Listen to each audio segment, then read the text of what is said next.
நண்பர்கள் அனைவருக்கும் என்னுடைய அன்பான பணிவான வணக்கங்கள். என் பெயர் ஜான். நான் ஒரு குடிநோயாளி. எல்லாம் வல்ல இறைவனோட அருளாலையும் தோழமையில இணைந்து செயல்படுவதால் நான் பெற்றுக்கொள்ளக்கூடிய அனுபவம் தெம்பு நம்பிக்கையாலையும் இன்னைக்கு ஒரே ஒரு நாள் நான் குடிக்கல, தெளிவாக மனநிறைவாக அமைதியாக வாழ என்னாலான எல்லா முயற்சிகளையும் செய்து கொண்டிருக்கின்றேன். நண்பர் விமல்குமார் குறிப்பிட்டது போல கோயம்புத்தூர் ஒருங்கிணைப்பு குழு நடத்தக்கூடிய இந்த இரவு ஆன்லைன் மீட்டிங்ல கோயம்புத்தூர் ஒருங்கிணைப்பு குழு மனசாட்சியின் தீர்மானத்தின் அடிப்படையில 24 hours a day 24 மணித்துளிகள் ஒரு நாள் அப்படின்ற புத்தகத்துல இருந்து ஒவ்வொரு நாளும் ஒவ்வொரு பக்கமாக எடுத்து வாசிச்சு விளக்கம் பார்த்து கலந்தாய்வு செய்து இந்த கூட்டத்தை நடத்தி கொண்டிருக்கின்றோம். அதன் தொடர்ச்சியாக இன்று நாம அடைஞ்சிருக்கிற பக்கம் மே மாதம் 27ஆம் நாள். மே மாதம் 27ஆம் நாளுக்கான சிந்தனையை வாசிக்குமாறு நண்பர் விமல்குமார் அவர்களை அன்போட பணியோட கேட்டுக்கொண்டேன். Over to Vimalkumar. May 27. Thank you. 24 மணித்துளிகள் ஒரு நாள். மே 27. ஏஏ தோழமையின் இன்றைய சிந்தனை. பிறருடன் இணைந்து பணி செய்தல் என்ற 12வது படிநிலை பரிந்துரையின்படி செயல்படுவதில் உள்ள 5வது முக்கியமான அம்சம் தொடர்ந்து பணி செய்து கிடத்தல் ஆகும். ஏஏ தோழமையில் இணைந்து தோழமை பரிந்துரைக்கும் 12 படிகள் அடங்கிய மீட்படியும் செயல் திட்டத்தை புதிதாக வாழ ஆரம்பிக்கும் நண்பர்களை தொடர்ந்து நாம் அன்புடன் ஆதரிக்க வேண்டும். அவர்களை ஒருபோதும் நாம் கைவிடக்கூடாது. ஏஏ தோழமையின் கூட்டங்களுக்கு செல்ல அவர்களை ஊக்குவித்து அவர்களுக்குள் தோழமை உணர்வு வளர நாம் பணி செய்ய வேண்டும். தொடர்ந்து குடிக்காமல் தெளிவுடன் வாழ முயற்சிப்பவர்களின் தோழமையுடன் இணைந்து வாழ்வதால் குடியேற்ற தெளிவுத்தன்மையை அடைவது தாங்கள் எண்ணியதை விட எளிமையானது என அவர்கள் அறிய வருவார்கள். நாமும் தொடர்ந்து அதையே செய்ய முயற்சிக்க வேண்டும். புதிய நண்பர்களை அடிக்கடி நேரில் சென்று பார்ப்பது, தொலைபேசி மூலம் அவர்களுடன் பேசுவது, கடிதங்கள் மூலம் அவர்களுடன் தொடர்பு கொள்வது, இவை போன்ற முயற்சிகள் செய்வது நாம் தொடர்ந்து பணி செய்து கிடப்பதற்கான முயற்சிகள் ஆகும். புதியவர்கள் ஏஏ தோழமையுடன் தொடர்ந்து தொடர்பில் இருக்க உதவுவதும் அவர்களை அன்புடன் ஆதரிக்கும் பணியே ஆகும். நான் புதிதாக வருபவர்கள் மேல் தேவையான அளவு அக்கறை எடுத்து அவர்களுக்கு தேவைப்படும் வரை தொடர்ந்து பணி செய்கின்றேனா? இன்றைக்கான தியானம். பூமிக்கு மேல் வலிமையாக பூத்திருக்கும் ஒவ்வொரு அழகான மலரும் பூமிக்கு அடியில் அதனது உறுதியான வேர்களுடன் இணைந்து இருந்தாக வேண்டும்.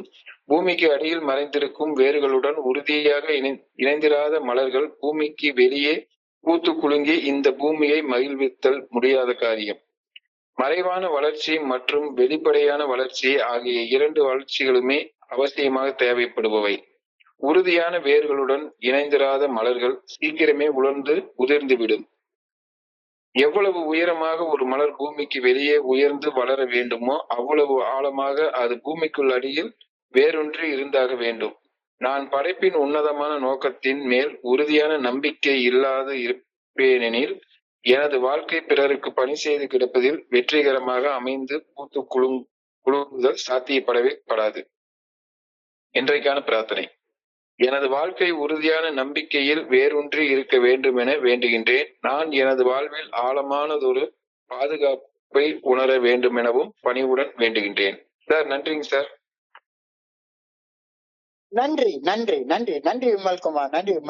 நன்றி. நண்பர்கள் அனைவருக்கும் மீண்டும் ஒரு முறை என்னுடைய அன்பான பணிவான வணக்கங்களை தெரிவித்துக் கொள்றேன். என் பெயர் ஜான். நான் ஒரு குடிநோயாளி.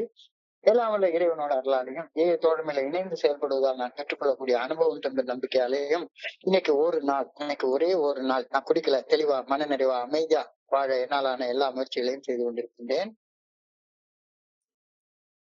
இன்றைய சிந்தனைய வாசிக்கிறப்ப தோழமை பரிந்துரைக்கக்கூடிய 12 படிகள் அடங்கி மீட்படையும் செயல் திட்டத்தின் 12வது படியில பரிந்துரைக்கப்படும் பிறருடன் இணைந்து பணி செய்தல் அப்படின்ற அந்த செயல்ல 5 முக்கியமான அம்சங்களை குறிச்சு ஒவ்வொரு நாளும் ஒவ்வொரு அம்சமாக பார்த்துட்டே வந்தோம்.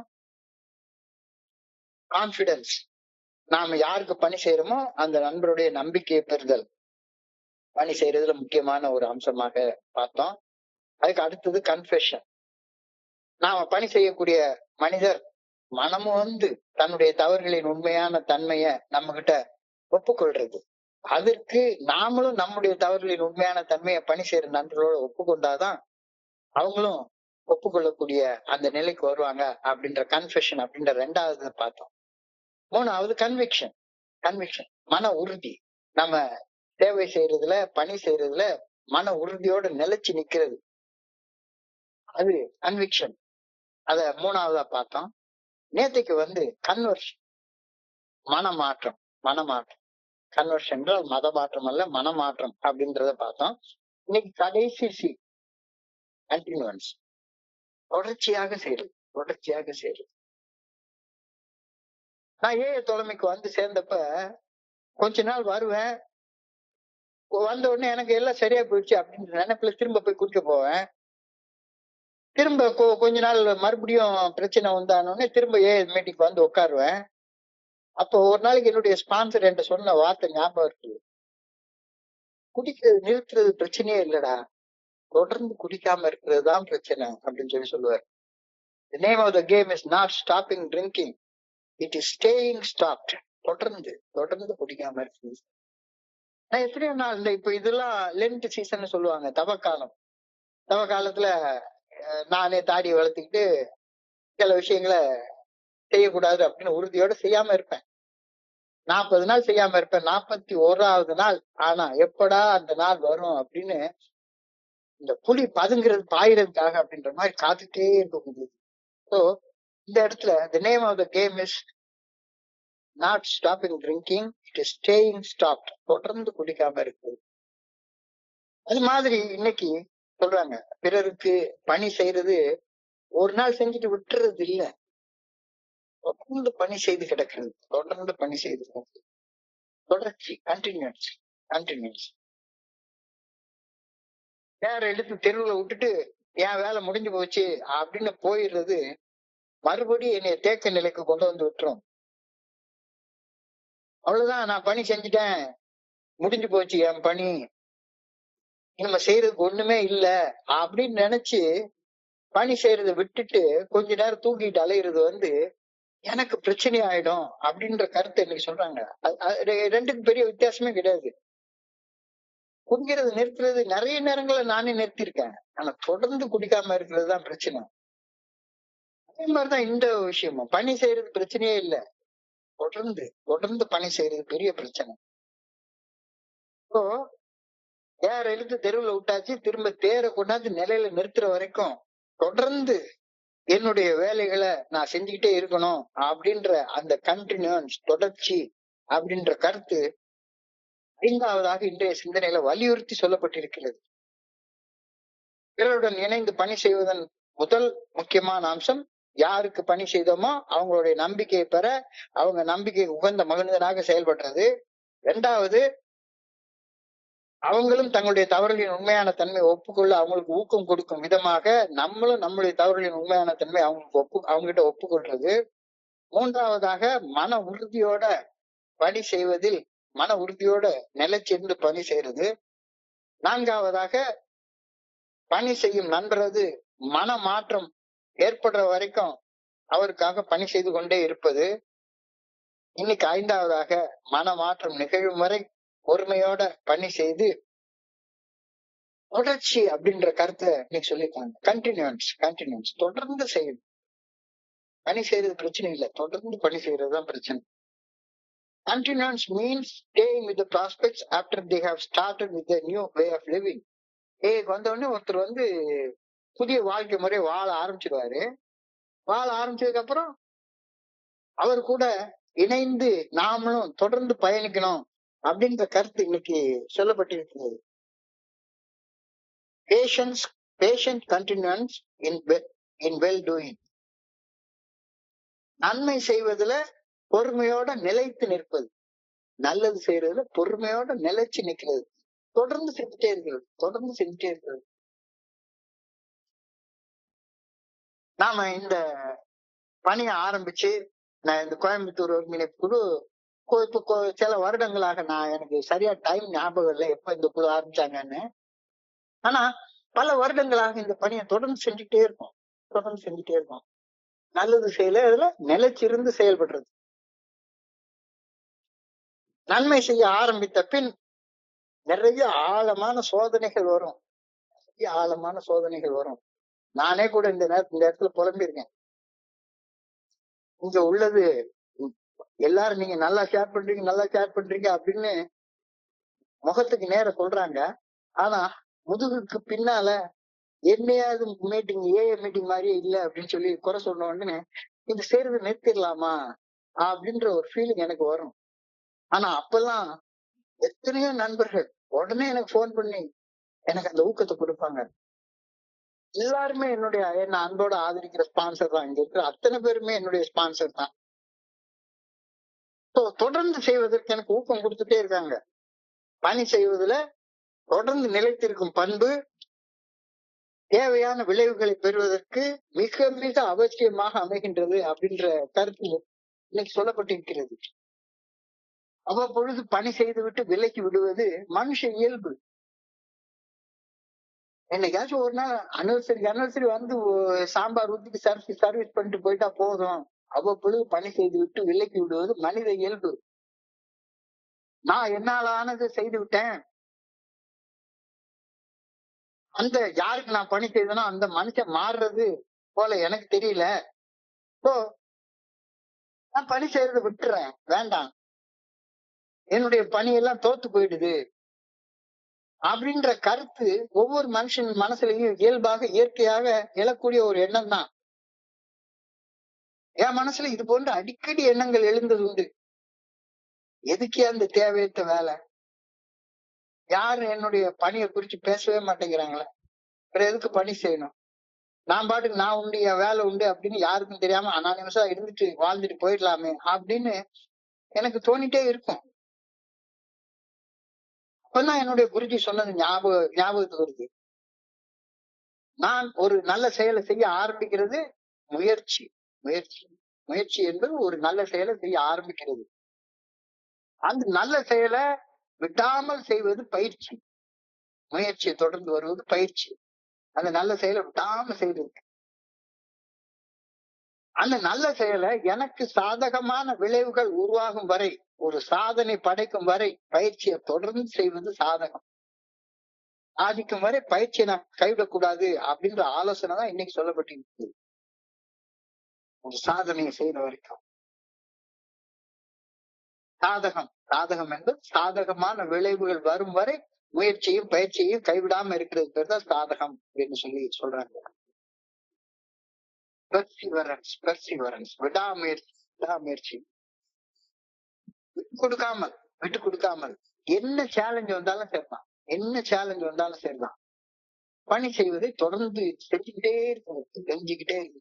இது நீங்க பில்டப்ளியோடைய வாழ்க்கையை பார்த்தா நல்லா தெரியுது. அவர் கடைசி வரைக்கும் அவர் பணி செய்யறது மட்டும் விடவே இல்லை. பெர்சிவரன்ஸ் விடாமுயற்சி, விட்டு கொடுக்காமல் என்ன சவால் வந்தாலும் பணி செய்யறதை விட்டு கொடுக்காமல் தொடர்ந்து செய்யறது. ஆக்டிவ் பர்சியூட், பேச்சு இல்ல, செயல். விடாமுயற்சினா செயலில் நாட்டம். நான் என்னுடைய தனி மனித அந்த புகழுக்காக பணி செஞ்சேன்னா ஒண்ணும் உட்படாது. பணி செய்து கிடப்பது என்னுடைய கடன். நான் கடன் பட்டிருக்கேன். எனக்கு ஒருத்தர் பணி செய்தாரு, நான் அவருக்கு கடன் பட்டிருக்கேன். இப்ப என்னுடைய கடனை திருப்பி செலுத்துற நேரம். பணி செய்து கிடப்பது என்னுடைய கடமை. அதனால அதை விடாம நான் செய்யணும். அது கடனை திருப்பி கொடுக்காம போயிடக்கூடாது. எனக்கு ஒருத்தர் கொடுத்தாரு, நான் அவருக்கு கடன் பட்டிருக்கேன். ஃபெலோஷிப் நான் கடன் பட்டிருக்கேன். அந்த கடனை திருப்பி செலுத்த வேண்டியது தொடர்ந்து பணி செய்து கிடப்பதாலதான் நான் கடனை திருப்பி செலுத்துறேன். கேரக்டரைஸ்ட் பை ஃபெய்த் அப்படின்னு சொல்றாங்க. தொடர்ச்சி கேரக்டரைஸ்ட் பை ஃபெய்த். நம்பிக்கை இல்லைன்னா தொடர்ந்து செய்ய முடியாது. தொடர்ந்து பணி செய்து கிடப்பது ஆழமான நம்பிக்கையின் வெளிப்பாடு. நான் குறுகிய கால லாபங்களுக்காக வேலை செய்யல. வேலை செய்யறதுக்கும் பணி செய்யறதுக்கும் நிறைய வித்தியாசம் இருக்கு. நான் லாப நோக்கத்தோட எனக்கு என்னடா கிடைக்கும், என்னை 4 பேர் பாராட்டுவாங்க அப்படின்னு இந்த வேலையை நான் செய்யல. குறுகிய கால லாபங்களுக்காக நான் வேலை செய்யல. என்னுடைய வாழ்க்கை இறை அருளால் புனிதப்படுத்தப்படுவதற்காக, தூய்மைப்படுத்தப்படுவதற்காக நான் பணி செய்து கிடக்கின்றேன். நான் இந்த பணி செய்ய ஆரம்பிச்ச காலத்துல எப்படி இருந்தனோ அந்த நிலைமைக்கும் இன்னைக்கு நான் எப்படி இருக்கிறேனோ அந்த நிலைமைன்னு பார்த்தோம்னா நான் எவ்வளவோ தூய்மைப்பட்டிருக்கேன், எவ்வளவோ புனிதப்பட்டிருக்கேன். இது எல்லாமே என்னைய மாதிரி ஒரு சாதாரணமான ஒரு கார்டன் வெரைட்டி ஆல்கஹாலிக் அப்படி சொல்லுவாங்க. இந்த மாதிரியான ஒரு கீழ்த்தரமான ஆல்கஹாலிக் சாத்தியமே கிடையாது. இறையர்களால் புனிதப்படுத்தப்படுவதற்காக, இறையர்களால் தூய்மைப்படுத்தப்படுவதற்காக நான் பணி செய்து கிடக்கின்றேன். தொடர்ந்து பணி செய்துட்டு இருக்கேன். நான் பணி செய்து கிடப்பது, தொடர்ந்து பணி செய்வது, நான் தூய்மைப்படுத்தப்பட்டு கொண்டே இருக்க வேண்டும் அப்படின்றதுக்காகத்தான். எனவே நான் முழுமையாக தூய்மைப்படும் நிலையை அடையும் வரை தொடர்ச்சியாக பணி செய்யறத நான் நிறுத்தாம தொடர்ந்து செஞ்சுக்கிட்டே இருக்கணும் அப்படின்ற கருத்து தான் இன்னைக்கு சொல்லப்பட்டிருக்கிறது. எனக்கு அந்த வாய்ப்பு கொடுத்துருக்கு, அந்த வாய்ப்பு விடாம செஞ்சுக்கிட்டே இருக்கணும். நான் பணி செய்து கிடப்பது தொடர்ந்து தூய்மைப்படுத்திக் கொண்டே இருப்பதற்காக. எனவே நான் முழுமையாக தூய்மைப்படுத்தப்படும் நிலையை அடையும் வரை நான் பணி செய்யறதை நிறுத்தவே கூடாது, செஞ்சுக்கிட்டே இருக்கணும். எனக்கு கொடுத்த வேலையை நான் செஞ்சுட்டே இருக்கணும். அது கடவுள் எனக்கு கொடுத்திருக்கிற வேலை, அது என்னுடைய பணி, அது என்னுடைய கடன், என்னுடைய கடமை, நான் செஞ்சுட்டே இருக்கணும். So I must stick with them. யாரு? என்னுடைய அன்பை ஆதரவை கேட்டு வர்ற மனுஷங்களோட I stick with them and not let them down. யாராச்சும் என்கிட்ட உதவி கேட்டாங்கன்னா இல்ல அப்படின்னு நான் சொல்லவே கூடாது. பேசணும்னா பேசணும், அவங்க கூட பேசுறது காது கொடுத்து கேட்கணும். என் பணியை ஏற்க நீ தகுதியுடையவன் அல்ல, நீ திரும்ப திரும்ப போய் குடிச்சிட்டே இருக்க அப்படின்னு நான் ஆரம்பிச்ச பணியை பாதியிலே விட்டுட்டு ஓடுறது எனக்கு தீங்கு விளைவிக்கும் அப்படின்றாரு. எனக்கு தீங்கு விளைவிக்கும். ஆரம்பிச்சத தொடர்ந்து செஞ்சு முடிக்கணும், தொடர்ந்து செஞ்சு முடிக்கிறோம். நான் யாருக்கு பணி செய்கின்றேனோ அவர்களை அன்புடன் ஆதரவு அளிக்கிறேன் அப்படின்னு நினைச்சுக்கணும். என்னுடைய வேலை என்ன நிலைமையில இருந்தாலும் சரிதான், அவருக்கு அன்பு காட்டணும், வெறுக்க கூடாது. அவர் குடிச்சாருன்னா விலகி இருக்கலாம், அது வேற விஷயம். ஆனா திரும்ப வந்து ஐயா உங்க கூட கொஞ்ச நேரம் பேசணும் அப்படின்னா வாங்க பேசுவோம். இப்ப என்ன தப்பு அதுல இருக்கு? ஆதரவு கொடுக்கறத, அன்போட ஆதரவு கொடுக்கறத நான் நிறுத்தவே கூடாது. நான் அவர்களை சந்திக்க செல்லும் பணியை என்னுடைய கடமையாக செய்வதால் நான் தூய்மை அடைவதை அவர்கள் காணும் போது அவங்களும் அவ்வாறு தூய்மைப்படுத்தப்பட பணியை தொடர்ந்து செய்யணும் அப்படின்ற ஊக்கத்தை அவங்களுக்கு கிடைக்கும். இந்த மீட்டிங்ல நிறைய நண்பர்கள் நான் பாக்குறேன், தொடர்ச்சியாக வர்றாங்க. எதுக்கு? பேசுறதுக்கு வாய்ப்பு கிடைக்கல, நான் பேசிட்டே இருக்கணும் அப்படின்னு நினைக்கக்கூடிய நண்பர்களுக்கு மத்தியில நான் தூய்மை அடையணும் அப்படின்றதுக்காக தொடர்ச்சியாக வர்ற நண்பர்கள் நான் இங்க பாக்குறேன், நிறைய நண்பர்களை பாக்குறேன். சோ தூய்மைப்படுத்தப்படுவதற்காக தொடர்ந்து வந்துட்டு இருக்கக்கூடிய நண்பர்கள், தொடர்ந்து ஒருத்தரை சந்திக்க போறது, அந்த செயலை தொடர்ந்து செய்யறது, அதாவது ஒரு நண்பரை தொடர்ந்து மீட் பண்றது அப்படின்னு சொல்றாங்க. மீட்டிங் அப்படின்றது சந்திப்பு. மீட்டிங் என்பது கூட்டம் கிடையாது, மீட்டிங் என்பது சந்திப்பு. ஒரு மனுஷனை நான் தொடர்ந்து சந்திக்கிறதுனால நானும் தூய்மை அடைகிறேன், எந்த நண்பரை நான் தொடர்ந்து சந்திக்கிறேனோ அந்த நண்பரும் தூய்மை அடைய ஆரம்பிக்கிறாரு. நாங்க 2 பேரும் சேர்ந்து ஒரு மீட்டிங் போறோம், அங்க இன்னொரு நண்பரை பாக்குறோம், அவர் எங்க கூட சேர்ந்துக்கிறாரு. ஆக மொத்தம் நாங்க எல்லாருமே சேர்ந்து ஒரு தோழமை குழுமமாக நாம பணி செய்ய ஆரம்பிக்கிறோம். பணி செய்யும் நண்பர்கள் அவங்க மனசுல பணி செய்யறது தொடர்ந்து செய்யணும் அப்படின்ற ஊக்கம் உருவாக்குற வரைக்கும் விடாம பணி செய்து கொண்டே இருக்கணும். We must encourage them to go to meetings regularly for fellowship and keep on going. பணியுடன் பணி செய்து அந்த பணியால் உதவப்படுவதை உணரும் வரை தொடர்ந்து உதவி கொண்டே இருக்க வேண்டும். தொடர்ந்து அவதிப்பட்டு கொண்டிருக்கும் மனிதர்களை சென்று சந்திப்பதை விடாம செஞ்சுட்டே இருக்கணும். மீட்டிங்னா சந்திப்பு. இந்த வார்த்தைய மறுபடியும் வாசிக்கிறேன், கேளுங்க. பணிவுடன் பணி செய்து கிடப்பதால்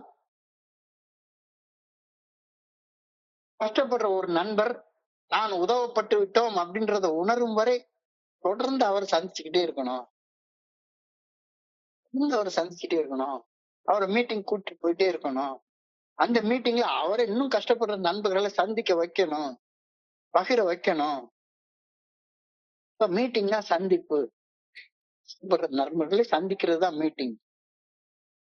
We must encourage our prospects to meet suffering people regularly. தொடர்ந்து நான் மனத்தெளிவுடன் வாழ்வது என் பணிகளை பணிவுடன் தொடர்ந்து செய்து வருவதால் மிகவும் சுலபமாக்கப்பட்டு விடுகின்றது, மிகவும் எளிமையாக்கப்பட்டு விடுகின்றது. தொடர்ந்து நான் பணி செய்யறதுனால நான் பணியோட செயல்படுறது ரொம்ப எளிமையாக போயிடுது. இப்பெல்லாம் பணியோட இருக்கிறது ஒரு கஷ்டமான வேலையே இல்ல. கோவப்படுறதுக்கு தான் கஷ்டப்படணும். பணியோட இருக்கிறதுக்கு என்ன கஷ்டப்படணும்? Very very easy. நல்லா யோசிச்சு பாருங்களேன். பயப்படுறதுக்கு, கோவப்படுறதுக்கு, அதுக்குதான் சக்தி விரயம் பண்ணணும். பணியோடு இருக்கிறதுக்கு ஒண்ணும் விரயம் வேண்டாம சக்தி உள்ள உருவாகல செய்து. Very very easy. தொடர்ந்து நான் மன தெளிவுடன் வாழ்ந்து என்னுடைய பணிகளை பணியுடன் தொடர்ந்து செய்வதால் வாழ்க்கையே ரொம்ப எளிமையா மாறிடுது, ரொம்ப சுலபமா மாறிடுது. எனக்கு ஒரு வேலை இருக்கு, நான் வேலையை செஞ்சுட்டே இருக்கிறேன். யார் போட்டுனா என்ன, யார் தூட்டுனா என்ன, எனக்கு அதை பத்தி கவலையே இல்லை. Life is become very easy. Life has become very, very easy. I learned from my sponsor that staying sober is a lot easier in fellowship of others who are trying to do the same thing. இவ்வளவு, அதாவது குடிக்கிற நண்பர்களை பார்த்தா குடிக்கணும் குடிக்கணும் குடிக்கணும் குடிக்கணும்னு தோணிட்டே இருக்கும். குடிக்காத நண்பர்களை பார்த்தா குடிக்காம இருக்கிறது ஈஸியா மாறிடும். Very, very easy. I learned from my sponsor that staying sober is a lot easier in fellowship of others who are trying to do the same thing. நான் என்ன நிலையை அடைய விரும்புறேனோ, நான் என்னமாக மாற விரும்புகின்றேனோ, அவ்வாறு ஏற்கனவே மாறி வாழ்ந்து கொண்டிருக்கும் நண்பர்களின் தோழமையில் நிலைத்து இருப்பது என்னில் மாற்றத்தை கொண்டு வந்து அந்த மாற்றத்தில் நிலைத்து வாழ்வதை எளிதாக்கி விடுகின்றது. நான் ஒரு மாதிரி ஒரு கோபத்தை விடுற மனுஷனா மாறிடுறேன், மாறணும்னு நினைக்கிறேன், விரும்புறேன். காமத்தை விடக்கூடிய மனுஷனா மாறணும்னு நினைக்கிறேன். எனக்கு நிறைய வெயிட் இருக்கு, ஹெவி வெயிட்டா இருக்கிறேன், 100 கிலோ ஆயிட்டேன். என்னுடைய ஹைட்டுக்கு நான் 60 கிலோ தான் இருக்கணும், 40 கிலோ ஓவர் வெயிட்டா இருக்கேன். ஏதாச்சும் ஒண்ணு செஞ்சு வெயிட் லாஸ் பண்ணணும். நான் அது மாதிரி டெய்லி நைட்டு போன் பிக்சர் பார்த்துட்டே இருக்கிறேன். அதுல இருந்து விட்டு என்னுடைய சக்தி விரயமாகாம, சிவன் சொத்து கொலை நாசமாகாம பாத்துக்கணும் அப்படின்னு மாற விரும்புறேன். அப்பனா அப்படி மாறாத மனிதர்களோட நான் நட்பு வச்சிட்டு இருக்கிற வரைக்கும் நான் மாறவே மாட்டேன்.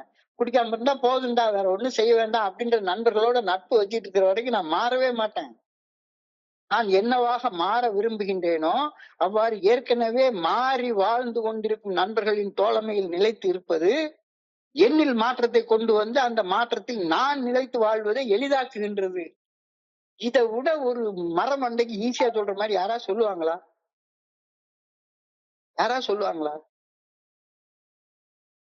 நான் என்னவாக மாற விரும்புகின்றேனோ அவ்வாறு ஏற்கனவே மாறிவிட்ட நண்பனோட போய் கையை பிடிச்சிக்கோ. ஸ்டிக் வித் தி வின்னர்ஸ் அப்படின்னு சொல்லிட்டாங்க.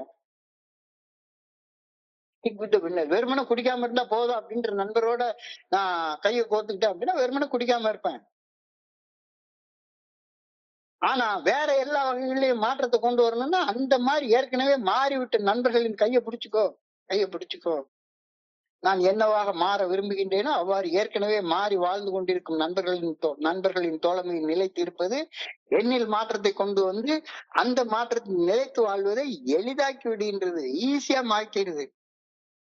எனக்கு எதை எளிதாக என்னுடைய ஆதரவாளர் நிகழ்த்தி காட்டினாரோ, நிகழ்த்தி காட்டி என்னை தொடர்ந்து ஆதரிச்சாரோ, இப்ப அதே போல என்னுடைய ஆதரவை நாடும் நண்பரின் வாழ்க்கையிலையும் மாற்றங்கள் நிகழ்ந்து அந்த மாற்றங்கள்ல அந்த நண்பர் நிலைத்து வாழ, அவர் வாழ்க்கையை எளிதாக்க நான் தொடர்ந்து எனக்கு முடிஞ்ச பணிகளை செய்து கொண்டே இருக்கணும். தொடர்ந்து நேருக்கு நேர் போய் பார்க்கணும், தொடர்ந்து பேசிட்டு இருக்கணும். இல்ல வாட்ஸ்அப்ல ஒரு வாய்ஸ் மெசேஜ் ஆச்சும் போடு, அல்லது எப்படி இருக்கீங்க அப்படின்னு ஒரு குட் மார்னிங் மெசேஜ் ஆச்சும் போடு. தொடர்ந்து நேருக்கு நேர் பார்க்க வேண்டும், தொடர்ந்து பேச வேண்டும். நேரில் பேச முடியாத போது தொலைபேசியிலாச்சும் பேசலாம், கடிதங்கள் மூலமாக தொடர்பு கொள்ளலாம். அவர்கள் தங்கள் தங்களுக்கு ஏஏ தோழமையுடன் இருக்கும் தொடர்பு அருந்து போகாத வரை அவங்களுக்கு கை கொடுத்துட்டே இருக்கணும். ஏதாச்சும் ஒரு கான்டாக்ட்ல இரு. யாராச்சும் ஒருத்தவங்க சொல்லிட்டாலும் பரவாயில்ல, கொஞ்ச நாள் விலகிக்கோ, அதுக்கப்புறம் என்ன எப்படி இருக்கீங்க அப்படின்னு போய் கேட்கறது. உண்மையிலே ஒரு நண்பர் என்னை முத பார்க்க வந்த நாள் 9/6/1996. அதே நண்பர் திரும்ப ஒரு 9 மாசங்கள் கழிச்சு 14/2/1997 அன்னைக்கு வர்றப்ப நான் இருந்த நிலைமை அவர் பார்த்தப்ப நான் எப்படி இருக்கேன்னு பாக்குறதுக்காக வந்தாரு. அன்னைக்கு அவர் வந்ததாலதான் இன்னைக்கு நான் உயிரோட இருக்கேன். Sponsorship is not merely an occasional act, but a sustained, determined, and long-term commitment to doing what is right. Sponsorship is not merely an occasional act, but a sustained, determined, and long-term commitment to doing what is right. ஒரு புதிய நண்பர் AA தோழமையில இணைந்து புதிதாக பிறந்து தன்னுடைய புதிய வாழ்க்கையை தொடங்கிய பிறகு அவர்களுக்கு தீவிரமாக பணி செய்வதை நிறுத்தாமல் தொடர்ந்து பணி செய்வது, அதுதான் ஸ்பான்சர்ஷிப். தொடர்ந்து அன்போடு ஆதரிக்கிறது. என்ன பண்ணினாலும் பரவாயில்ல, என்னுடைய ஆதரவு உனக்கு உண்டப்பா.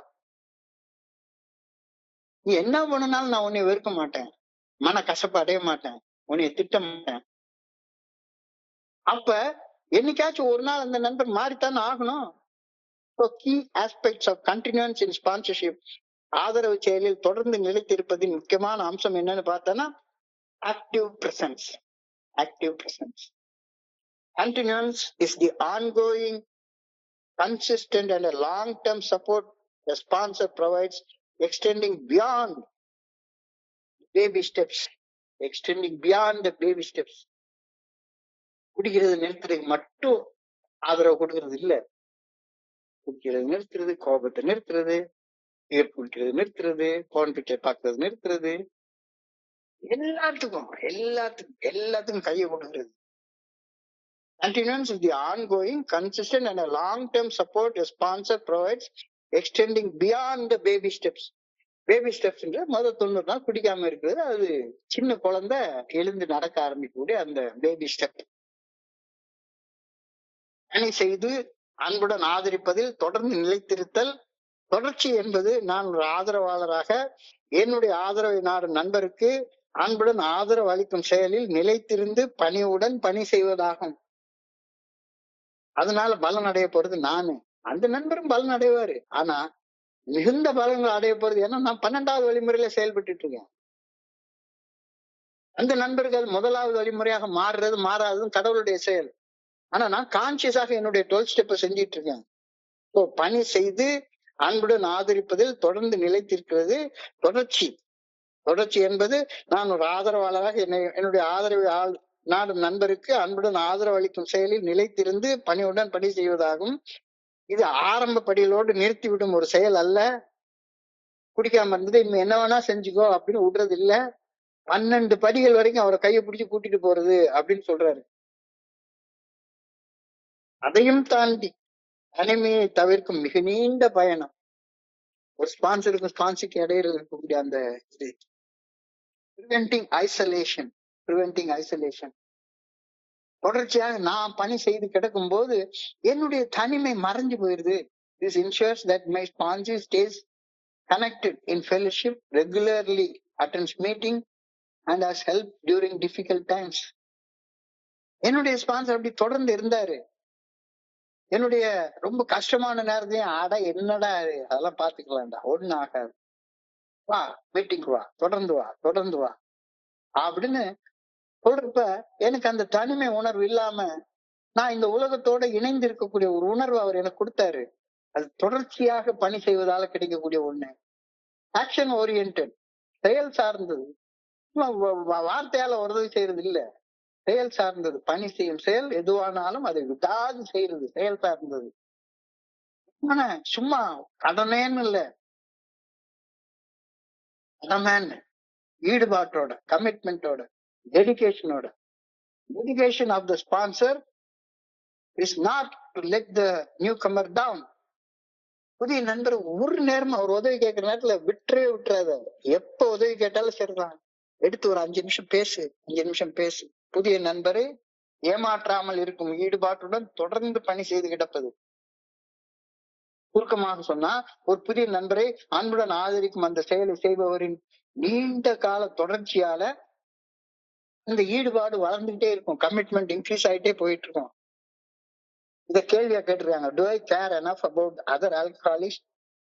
Continue with them as long as necessary? பெரிய கேள்வி. தேவைப்படும் அளவு காலம் தொடர்ச்சியாக என் சக நண்பர் மீது அக்கறை எடுத்து விடாமுயற்சியோட தொடர்ச்சியாக பணி செய்கின்றேனா?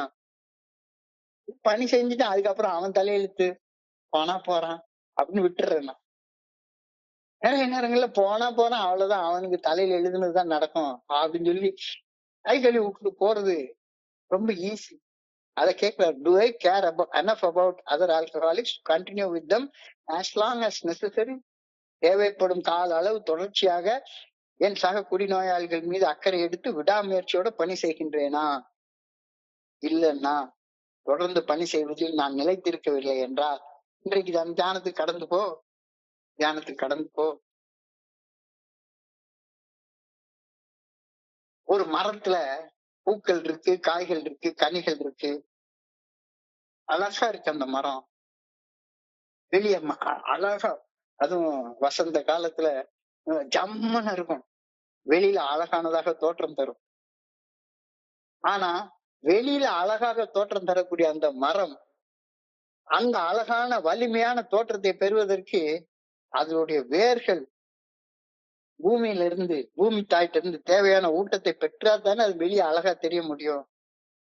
வேர்களில் வலுவில்லாத மரங்கள் அழகான மலர்களையும் காய்களையும் கனிகளையும் தர முடியுமா? முடியாது. வேர்களில் வலுவுள்ள மரங்கள் மட்டும்தான் வலுவான வளர்ச்சி கண்டு பூத்து குலுங்கி ஆட்சி கனி தந்து பயனுள்ள மரமாக இருக்க முடியும். இல்லைன்னா வேர்ல வலுவில்லாத மரங்கள் பூத்து குலுங்கி காய்த்து கனி தந்து வாழ முடியாது. Every strong and beautiful flower must have a strong root in the ground. ஒரு மரம், ஒரு செடி எவ்வளவு உயரமாக வளர்ந்து பலன் தருகின்றதோ அவ்வளவு ஆழமாக அதனுடைய வேர்கள் பூமியில பதிஞ்சிருக்கணும், பூமியில பதிஞ்சிருக்கணும். அப்பதான் அது வளர்ந்து பூத்து குலுங்கி பலன் தர முடியும். தனிப்பட்ட வளர்ச்சிக்கும் வெற்றிக்கு வலுவான நிலையான அடித்தளம் தேவை. நீ மனிதனாக வளரணும் அப்படின்னா எனக்கும் வேறு தேவை. எங்கிருந்து நான் ஊட்டத்தை எடுத்துக்கொண்டோனோ அந்த வலுவான நிலையான அடித்தளம் தேவை. வலுவான வேர் கொண்ட மரம் செடி நிலைத்து நிற்கும். பலகீனமான மரங்கள்,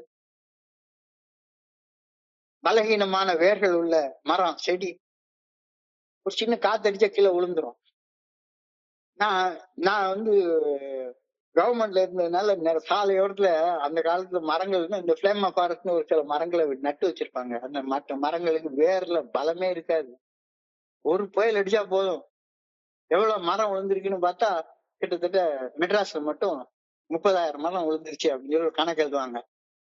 30,000 மரம் எந்த மரம்னு பார்த்தா வேப்ப மரம், புளிய மரம், ஆலமரம் இதெல்லாம் விழாது.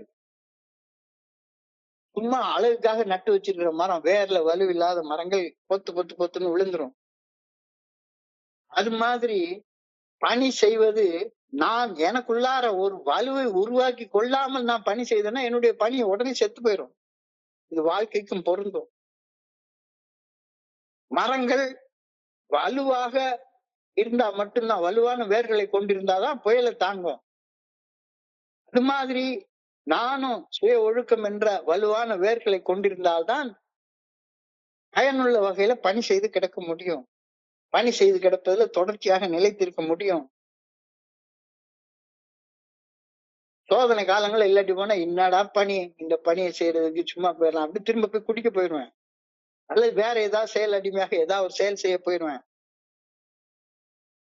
வேர்கள் தாவரங்களின் மறைக்கப்பட்ட பாதி ஆகும் அப்படின்றாங்க. வேர்கள் தாவரங்களின் மறைக்கப்பட்ட பாதி ஆகும்.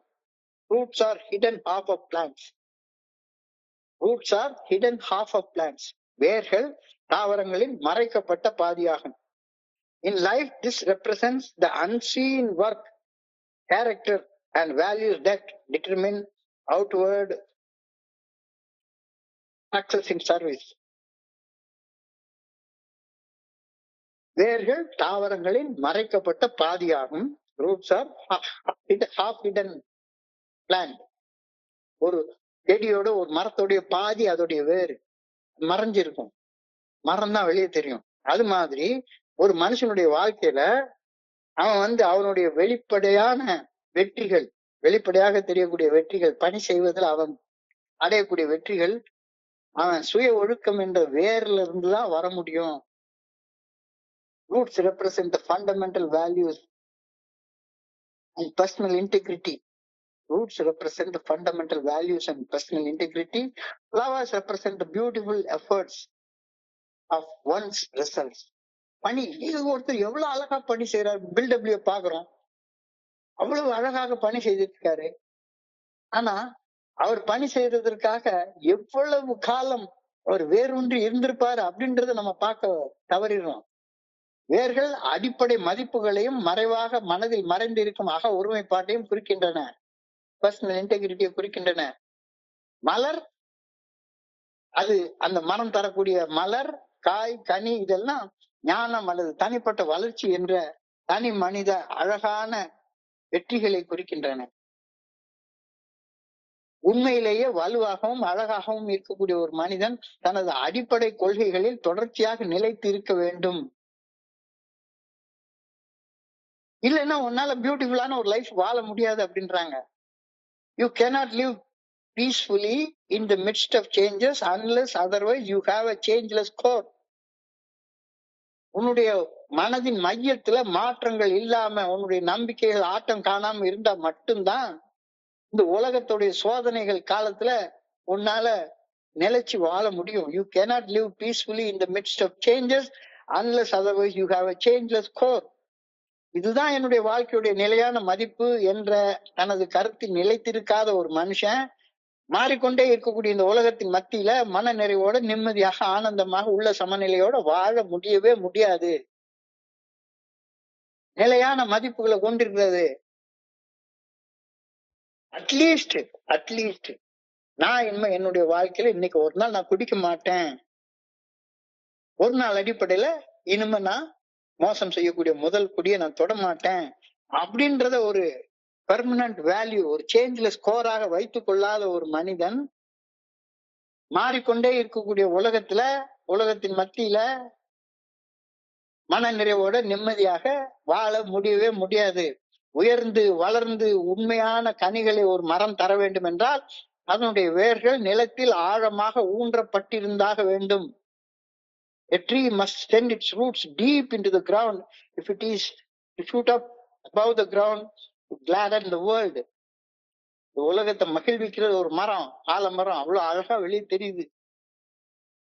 எவ்வளவு உயரமா அந்த மரம் வளர்ந்திருக்கோ அவ்வளவு ஆழமாக அதோடைய ரூட் உள்ள போயிருக்கணும் பூமிக்குள்ளார. வெளிப்படையான வளர்ச்சி எவ்வளவு முக்கியமோ அவ்வளவு முக்கியமானது மறைவான வளர்ச்சியும் கூட.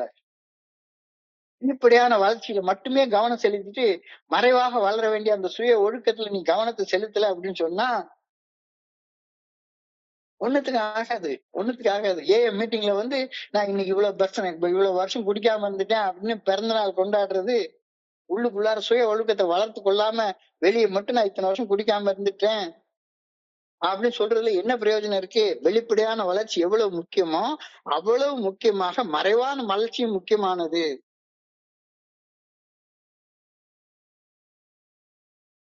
Outward growth, both inward and outward growth are necessary. Without a strong root, the flower will soon wither. சிறப்பாக வாழ வேண்டும் என்றால் வெளியே தெரியாம உள்ளுக்குள்ளார சுய ஒழுக்கத்தோட வாழ நான் பழகிக்கிட்டாக வேண்டும். வெளியே என்னுடைய வளர்ச்சி எல்லாருக்கும் நல்லதாக தெரியணும் அப்படின்னா வெறுமனே நடிச்சா ஒண்ணுத்துக்கும் பிரயோஜனமே படாது. சந்தோஷமா இருக்கிற மாதிரி நடிச்சா என்ன பிரயோஜனம் இருக்கு?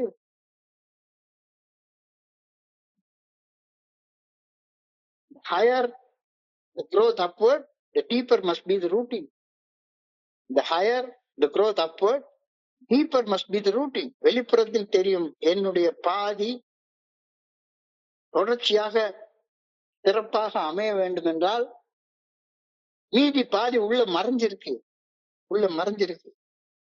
வெளியே தெரியாம மறைஞ்சிருக்கக்கூடிய அந்த சுய ஒழுக்கத்துல நான் வாழும் வாழ்க்கை சிறப்பாக இருக்கணும். இல்லாட்டி போனா வெளியே வாழ முடியாது, பணி செய்ய முடியாது, பணி செய்வதை தொடர்ந்து நிலைச்சிருக்க முடியாது. My life cannot flower into success and helpfulness unless it is rooted in a strong faith of the good orderly direction of the Creator. சுய ஒழுக்கம் என்பது வேர். பணி செய்து கிடப்பது வேருடன் இணைந்து இருப்பதன் விளைவாக பெறும் நல்ல விளைவு. சுய ஒழுக்கம் என்பது வேர். பணி செய்து கிடப்பதில் நிலைத்திருப்பது, தொடர்ச்சியாக பணி செய்வது, அந்த வேரோட இணைஞ்சிருக்கிறதுனால கிடைக்கக்கூடிய பலன், நல்ல விளைவு. வேருடன் இணைந்து இருக்காமல் தொடர்ந்து என் சக மனிதர்களுக்கு பணி செய்து கிடப்பது சாத்தியப்படவே படாது. சாம்பார் வேணா சர்வ் பண்ணிட்டு உட்கார்ந்துருக்கலாம்,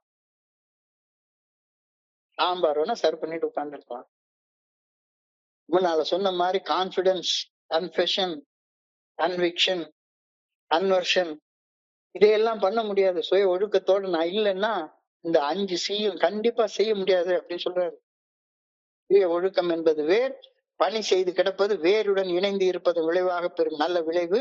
வேருடன் இணைந்து இருக்காமல் தொடர்ந்து என் சக மனிதர்களுக்கு பணி செய்து கிடப்பது சாத்தியப்படவே படாது. உதவி செய்வது வேறு, பணி செய்வது வேறு.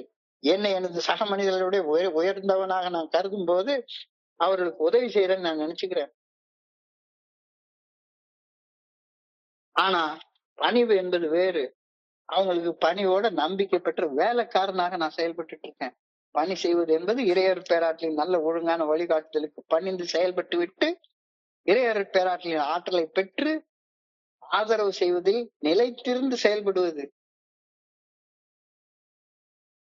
அதுக்கு அப்புறமா அந்த ஆற்றலை நிலைத்திருந்து செயல்படும் போது எனக்குள்ளார் நான் ஒரு பாதுகாப்பு உணர்வை நான் உணர்வேன். அதை இன்னைக்கு பிரேயரா கேட்கிறார். I pray that my life may be deeply rooted in faith. இறையர் பேராற்றின் நல்ல ஒழுங்கான வழிகாட்டுதலை நம்பும் ஆழமான நம்பிக்கையில் என் வாழ்க்கை வேரூன்றி வாழப்பட வேண்டும் என ஆண்டவரை வேண்டுகின்றேன். I pray that I may feel deeply secure. ஒரு ஆழமான பாதுகாப்பை எனக்குள்ளார உணரணும் அப்படின்னு நான் வேண்டுறேன். இன்னைக்கு கொடுக்கப்பட்டிருக்கிற அந்த செய்திகளை சுருக்கமாக சொல்லி பார்த்தோம்னா, இன்னைக்கு 5வது பிறருக்கு பணி செய்து கிடப்பதுல 5 முக்கியமான அம்சங்கள் சொன்னாங்க. Confidence, confession, conviction, conversion and last இன்னைக்கு continuance. Continuance means staying with the prospect after they have started a new way of life. தெருவுல விட்டுட்டு போறது கிடையாது. நிலைக்கு கொண்டாந்து போற வரைக்கும் என்னுடைய பணியை விடாம தொடர்ந்து செய்யறது. இந்த தொடர்ச்சி அது ரொம்ப முக்கியமானது. ஒரு செயல் செய்ய ஆரம்பிக்கிறது முயற்சி, அந்த நற்செயலை விடாமல் செய்வது பயிற்சி, சாதகமான விளைவுகள் உருவாகும் வரை பயிற்சியை தொடர்ந்து செய்வதுதான் சாதகம். சாதிக்கும் வரை பயிற்சியை தொடர்ந்து செய். பெர்சிவரன்ஸ், விடாமுயற்சி, ஆக்டிவ் பர்சியூட், செயல்ல நாட்டம், கேரக்டரைஸ்ட் பை ஃபெய்த்.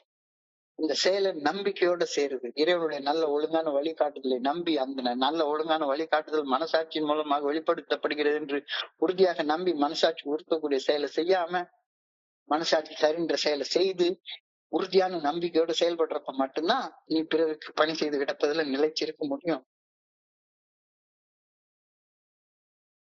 பணியுடன் பணி செய்து கிடப்பது, அந்த பணியால் அவதிப்படும் நண்பர் நான் உதவப்படுகின்றேன் அப்படின்றத உணர்ற வரைக்கும் நீ தொடர்ந்து பணி செய்து கொண்டே இரு. நான் என்னவாக மாற விரும்புகின்றேனோ அவ்வாறு ஏற்கனவே மாறி வாழ்ந்து கொண்டிருக்கும் நண்பர்களின் தோழமையில் நிலைத்து இருப்பது என்னில் மாற்றத்தை கொண்டு வந்து அந்த மாற்றத்தில் நிலைத்து வாழ்வதை எளிமையாக்கிவிடும். அந்த எளிமையோட வாழ்க்கையில தான் நம்ம இப்ப வாழ்ந்துட்டு இருக்கோம். Sponsorship is not merely an occasional act, but a sustained, determined and long-term commitment to doing what is right. இந்த லாங் டேர்ம் கமிட்மெண்ட்டுக்கு ஆக்டிவ் பிரசன்ஸ் இருக்கணும். பணி செய்வதிலையும் அன்புடன் ஆதரிப்பதிலையும் தொடர்ந்து நிலைச்சு நிற்கணும். தனிமையாக இல்லாமல் நானும் தனியா உணரக்கூடாது. என்னுடைய அன்பை நாடக்கூடிய, ஆதரவை நாடக்கூடிய நண்பரும் தனிமையை உணரக்கூடாது. இது செயல் சார்ந்தது, ஈடுபாட்டோட செயல் செய்வதை சார்ந்தது. Do I care enough about the alcoholics who come to me? அவங்களோட நீண்ட காலம் தொடர்ச்சியாக பணி செய்வதில் நிலைச்சு இருக்க நான் என்னாலான முயற்சிகளை செய்யறேனா? செய்யலைன்னா தியானத்துக்கு போ. ஏன் செய்யல? அப்ப பணி செய்யறதே நீ இல்ல. அடுத்தவங்களுக்கு உதவி செய்யறேன், நான் அவங்களோட உயரத்துல இருக்கேன்னு நினைச்சிட்டு நீ இருக்க. வெறுமனே மரம் தான் இருக்குது, மரத்துக்கு வேறே இல்ல. மரம் பாதி வேர் பாதி அப்படிங்கிறாரு.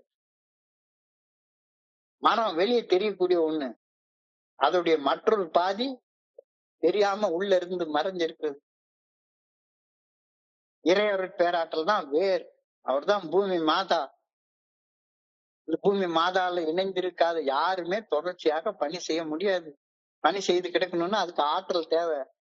அந்த ஆற்றலை வேர்ல இருந்துதான் நம்ம பெற்றுக்கொள்ள முடியும். உயர்ந்து வளர்ந்து உன்னதமான கனிகளை ஒரு மரம் தர வேண்டும் என்றால் அதனுடைய வேர்கள் ஆழமாக நிலத்துல ஊன்றப்பட்டாக வேண்டும். Roots represent the fundamental values and personal integrity. Flowers represent the beautiful efforts. ரொம்ப முக்கியம். வேர்கள் அடிப்படை மதிப்புகளையும் மறைவாக மனதில் மறைந்து இருக்கும் அக ஒருமைப்பாட்டையும் குறிக்கின்றன. அடிப்படை மதிப்புகளை கொள்ளாம மனசுக்குள்ளார ஒன்றுபடாம இருக்கக்கூடிய மனிதனால் எப்படி பணி செய்யும்? மலர் என்பது வெற்றி, ஞானம், தனிப்பட்ட வளர்ச்சி குறிக்குது. எஸ், அது வெளியே தெரியக்கூடியது. இந்த வெற்றி வேணும்னா உனக்கு உள்ளார நீ அக ஒருமைப்பாட்டோடையும் நிலையான மதிப்புகளோடையும் நீ இருக்கணும். You cannot live peacefully in the midst of changes unless otherwise you have a changeless core. இதுதான் என்னுடைய வாழ்க்கை நிலையான மதிப்பு அப்படின்னு என்னுடைய மனசின் மையத்துல நான் ஒரு கருத்தை வச்சிருக்கலன்னா இந்த மாறிக்கொண்டே இருக்கக்கூடிய உலகத்துல மாற்றங்களுக்கு மத்தியில நான் என்னால நிம்மதியா, நிறைவா, சந்தோஷமா, ஆனந்தமா வாழவே முடியாது. உயர்ந்து வளர்ந்து உன்னதமாக கறி தரணும்னா எனக்குள்ளார மாறாத ஒரு ஆழமான வேர் இருக்கணும். வெளிப்படையான வளர்ச்சி எவ்வளவு முக்கியமோ அவ்வளவு முக்கியமானது மறைமுகமான வளர்ச்சி. Both outward and inward growth are necessary. Without a strong root, மரம் கீழே விழுந்துரும். My life cannot flower into success and helpfulness unless it is rooted in a strong faith, unless it feels deeper inside. உள்ளார அப்போ நீ வெளியே பணி செய்யறதுல நிலைச்சு இருக்கணும்னா உனக்கு உள்ளார பணி செய்யறதுக்கு நீ நிறைய காலம் செலவழிச்சிருக்கணும் அப்படின்ற கருத்தை நீ சொல்றாரு. I pray that my life may be deeply rooted in faith. இறையவர் பேராற்றின் நல்ல ஒழுங்கான வழிகாட்டுதலை நம்பும் ஆழமான நம்பிக்கையில் வாழ்க்கை வேரூன்றி வாழப்பட வேண்டும் என ஆண்டவரை வேண்டுகின்றேன். I pray that I may feel deeply secure. ஒரு ஆழமான பாதுகாப்பு எனக்குள்ளார நான் உணர வேண்டும் என நான் வேண்டுகின்றேன். இந்த 2 ஆழமான பிரேயரோட இன்னைக்கு சிந்தனை முடிகிறது. இன்னைய சிந்தனையை படிக்கிறப்ப என் மனதை கடந்து சென்ற சிந்தனைகளை உங்களோட பகிர்ந்து கொள்ள இந்த அற்புதமான வாய்ப்பு உருவாக்கி கொடுத்த இந்த குழுவிற்கு என்னுடைய மிக பணிவான நன்றிகளை தெரிவித்துக் கொண்டேன். இது வரைக்கும் பொறுமையாக கேட்ட ஒவ்வொரு நண்பருக்கும் என்னுடைய பணிவான நன்றிகள். இந்த இரவு பொழுது நண்பர்களுக்கு இனிமையான இரவாக அமைய இறைவனை பணியோடு வேண்டிக் கொள்கின்றேன். நன்றி, நன்றி, நன்றி, நன்றி, நன்றி, நன்றி. வாழ்க வையகம், வாழ்க வளமுடன். Thank you so much.